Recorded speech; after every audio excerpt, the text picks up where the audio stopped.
You know Pahrump must really have come of age when we get an early visit from a bona fide presidential contender. Senator Chris Dodd, the junior senator from Connecticut, held a town hall type meeting at the main Pahrump fire station on Friday night. And the place was packed with the area's most well-known Democrats, including at least one famous talk show host.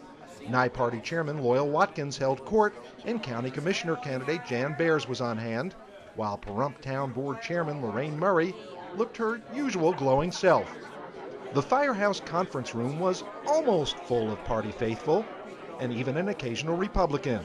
What are you doing here? I'm enjoying the night. And after a short delay, Senator Dodd made his grand entrance to an enthusiastic crowd. I think I'm the first Democratic presidential candidate to be in Pahrump. It's great to be out, and I was thinking, Nye County, I must say, my state of Connecticut, you could put my state of Connecticut in your back pocket, Nye County. We've got a county here that's larger than not only Massachusetts, Delaware, Rhode Island, and Connecticut combined. We may be the first generation of Americans that leaves our country in not as good a shape as other generations have given us the opportunity to enjoy this great country of ours. And so I was determined to get out and try and make a difference. And that's why I stand before you. Too much is at stake over the coming 18 months not to get this right, not to have new leadership in our country, not to try and bring us together as a people. What I worry about more than anything else is that we're divided as a country. This idea that's 51-49 going back and forth as if the only issue was who could gain the upper hand politically rather than dealing with the problems we all face. I hear over and over again, my folks in Connecticut, I've heard it in this state, I've heard it in other states where I've been over the last 11 months. Can't you people find a way to deal with health care, education, the environmental issues, energy policy? Instead of talking about it, why not get something done for the country? People want to see us solve the problems they wrestle with every single day. And they're right. It takes leadership, it takes a sense of optimism and confidence about what our country can be. It also takes the ability to bring people together.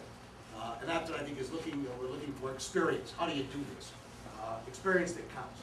I can't think of another election cycle over the last 25 to 30 years where if I stood up and said, listen, I've spent a quarter of a century in the United States Senate, that was enough to disqualify you as a candidate immediately. But I think these days we recognize that experience is something we need to have. I don't have maybe as much money as some of the other candidates. I've raised about $9 million and have about $7.5 million, a lot of money in this race, not as much as some have. But what I love about Nevada, what I love about these other states is you give a guy like me a chance. I may not have as much money, may not be as well known yet, but there are about 9 or 10 months before you cast the first votes in this state of the caucus or primary. And I don't think people want to be told by the national media the race is over with. I think you want to give a guy like me a chance to come and make a case to you on why I'd be a good nominee, why I can win an election, why I know how to do that, and if I get the chance to do so, why I can make a difference for our country. And someone asked me the other day, why did you join the Peace Corps back in the 1960s? The reason I did is because an American president asked me to. He asked a generation of us to be a part of something larger than ourselves. And for those of you that look around the room with a little gray hair in that head of yours, you may remember those days and how exciting it was to be asked by our national leadership to be a part of something bigger than ourselves.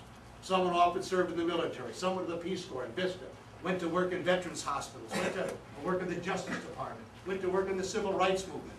But you felt as though you were part of something that was trying to make a difference for our country. And I don't think we've changed, the leadership has. We all want to have that sense again, that we're kind of working together, aiming in the right direction. We want a country again that we can be proud of, that's doing its best on behalf of people. Well, I know there are big issues here in this part of the state. We got the issue of Yucca Mountain. I'm against Yucca Mountain. I think we ought to do it. I want you to know as well, I'm someone who believes that this may be a nuclear power, part of our energy mix down the road. We got to come to terms with this. But we ought to be very careful how we deal with waste and not load it up on one state because it may not be that politically active for whatever reason. So I want to make sure we put these things in the right place when we ultimately do it and doesn't jeopardize lives. I've been raised to believe over the years that campaigns were not about me, but about you and about the people not in this room, people who wouldn't be at an event like this this evening. But sit out there every day and worry about what kind of a future their children are going to have, whether their jobs will be there.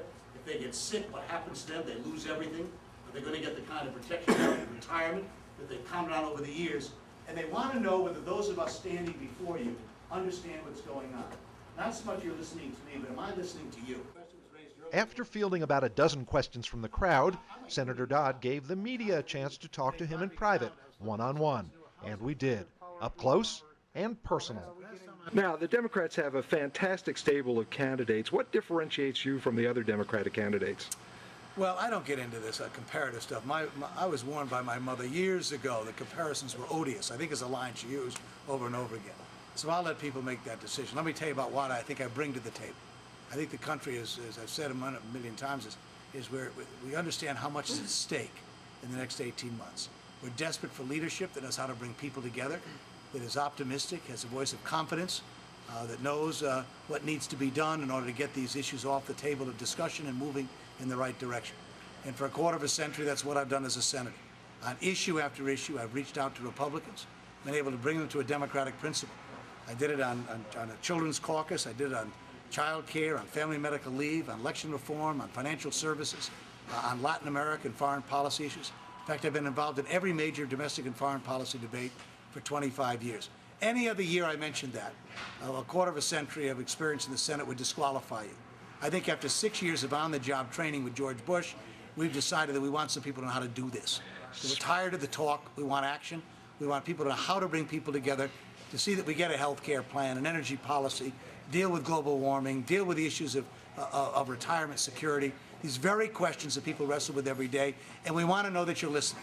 Not that you can talk, but you're listening to people you want to represent. Speaking of the president, what do you think George W. Bush's legacy is going to be? Well, history will have to write that, obviously, but I think it's going to be a failed policy in Iraq. I think that's going to dominate history's determination of his presidency. And this has been a disaster, and it's hurt us terribly at home. This was a president who was given a remarkable economy by the previous administration. That has been squandered. He now has accumulated more debt than 42 presidents who preceded him collectively in terms of fiscal irresponsibility. We now have a reputation around the world. Do you remember what it was like on the morning of September 12, 2001, or September 13th, the day my daughter was born, when the world was saying, what can we do to help the United States? You've been attacked. We stand together with you. The world was literally willing to work with us on these issues. And today we're standing alone. We've reached a point of isolation where too many people around the world have any little faith or confidence in the United States today. And they want to see us bring this back. They want to see us lead again. So I believe it's not irreversible. But today this president, in less than 6 years, has squandered their opportunities at home, made us more vulnerable, with less of opportunity and less of a future, and hurt our reputation all over the world. Hard to believe he could do it, but that's going to be his legacy.